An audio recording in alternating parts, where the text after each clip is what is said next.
Welcome back to Forex Professional Training in Financial Markets. In this session, we will discuss trading procedure as well as risk and capital management. Trading procedure. At first, a trader must learn technical and fundamental analysis methods to identify direction and trend of a market price. Afterwards, continuous practicing over the years is essential in order for a trader to develop the ability to trade successfully. Practicing periods will vary from person to person, depending on their background, knowledge, and enthusiasm to learn more. Traders must always practice and study, just like an athlete that must never stop their practicing routine in order to reach the peak of their profession. After a trader gains enough experience and knowledge, then he or she can determine a sell or a buy entry price through the price action method.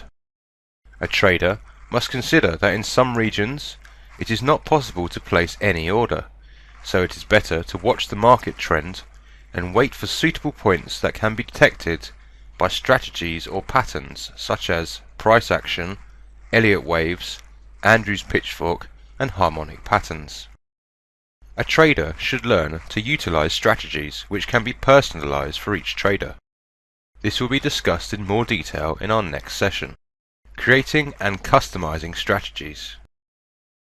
Eventually, a trader can determine the exact sell or buy entry, TP and SL prices. A trader can utilize a scenario-based planning to develop his or her trading skills based on number of orders and the amount of pips. A trader must exploit risk and capital management on their orders. With the help of multiple confirmations from diverse strategies, patterns and analyses, a trader can place a suitable order. Money management. A trader must consider money management strategies to achieve a sound trading process and a higher yield. Money management of deposited funds in a real account for different traders can be classified as follows. A. Amateur traders should open accounts with $50 to $500 for 1 year. B. Intermediate independent traders who have not obtained enough trading ability to avoid blunders such as inaccurate volume of order, TP or SL prices. These traders must deposit less than 3% of their extra budget capital for 3 years. C. Professional traders with an extensive experience and knowledge can deposit less than 10% of their budget capital. However, a comprehensive knowledge, rational predictions and analysis do not guarantee successful trades and profit. Money management of orders and trades can be as follows. A. Based on a trading method and behavior, long, medium or short term, a trader can open a real trading account. For instance, if a trader desires to place a short-term order with TP price 20 pips away from the entry price, in addition to medium and long-term orders on the same symbol, with 50 pips and 500 pips respectively. Short-term orders can be closed in minutes or hours, while medium-term would take some days, and long-term orders would last some months.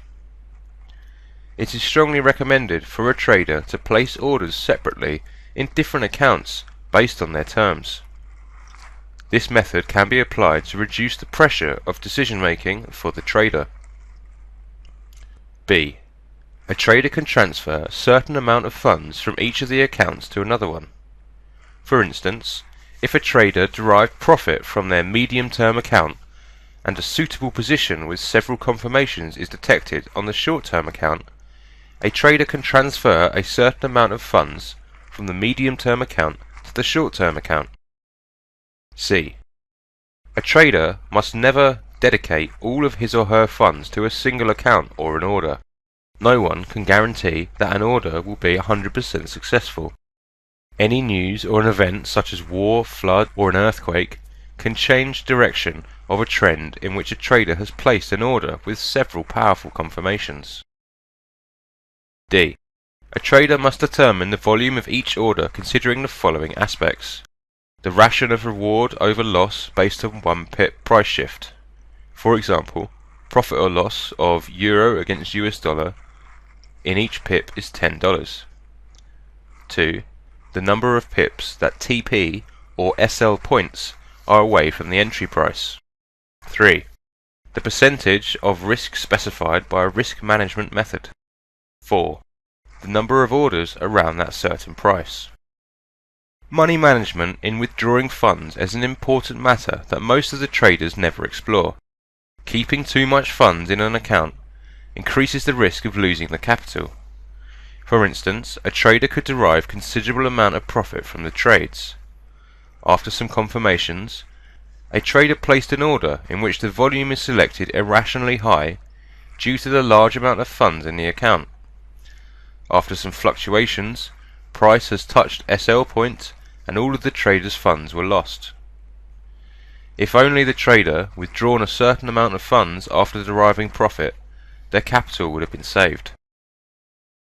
A trader must consider a certain limit for his or her funds in each account based on the trading method.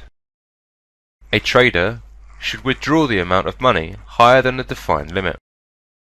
If a trader can derive $900 profit from a $100 account, it does not mean he or she can derive $9,000 profit from a $1,000 account. A $100 account has different conditions than a $1,000 account. $100 can be negligible, while $1,000 is not the amount most of the people can ignore.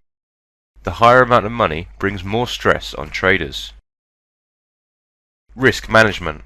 One of the most important issues that a trader must consider when he or she wants to place an order is a risk management. Like an accelerator pedal in a car, if a trader misuses the risk management, then all of the capital in the account will be lost. Through a good risk management method, a trader can risk part of the capital based on the applied strategies, as well as the power of the signals and confirmation on the certain points. For example, no one can drive an even pace in every condition. Speed of a car in a narrow street must be below 8 miles an hour, while it can be higher than 70 miles an hour on a highway. For example, strategy of a trader has 4 conditions, in which each one has a different probability of success based on confirmations and signals. 1. 65%, 2. 72%, 3. 77%, and 4. 85%. So, when the possibility of a trader's order success is around 65%, he or she can risk the 2% of the account capital. If the second strategy is determined, then he or she can risk 3% of the capital, while the third and fourth conditions, a trader can risk 4% and 8% respectively. So, based on trading conditions, a trader can select a portion of an account capital to develop a suitable risk management. A trader can determine more strategy conditions to place more orders. For example, 5 types of trading strategies can develop conditions in which a trader has more time and focus to detect more beneficial points and trends. Traders who utilize more strategies and wait for better conditions would place an order in a condition which represents a higher possibility of success. Thus, loss possibility is considerably decreased. Despite fewer trades, these traders can derive more profit from their orders. One of the most important things that a trader must learn to understand and be aware of in this market, and while doing their trades, is risk management. Using risk management incorrectly can cause a trader to lose all his bankroll. Risk management, or involving part of the investment in a trade, that can be done by using strategies and confirmation factors. For example, it has been possible to drive at a speed of 100 km an hour at all times. Continuously, in one street, you may drive at 5 km an hour, and in another street, you may drive at 20 km in an hour. Or on a motorway, you might be able to go up to 100 km in an hour. So what speed you choose is based on your risk management and knowing the road, the time, and the speed. The same examples can be found in the financial market. For instance, you have a strategy with 4 possibilities, and in each one the percentage of your profit is different. In the first strategy, your profit is 65%. In the second one, with a better confirmation, it's 72%. And in the third one, with even better confirmations, is 77%. And finally, in the fourth one, with much more confirmations, is 85%. So, in one trade, based on the number of confirmations, the risk can also be calculated in that trade. Here is a risk management breakdown following the above example. At 65% profit, only take a risk up to 2%. When it is 72%, only risk 3.5%. When it is 77%, only risk 4%. And finally, when it is 85%, take up to an 8% risk. It is recommended to use between 2 and 5 strategies if you would like to make more trades. It also helps you to have a better time limit to make your trades, and on special occasions that have a better option when the market settles to allow you to make your trades. For example, using 2 to 5 different strategies will give you better perspectives. So you will no longer do trades such as 65% or 72%, and only make trades in 77% and 85%. Remember, to have a better risk management, you should use more strategies and be more patient. Parties that make their trades based on this principle have better results in the market. That concludes this session. Until next time, and another session, take care.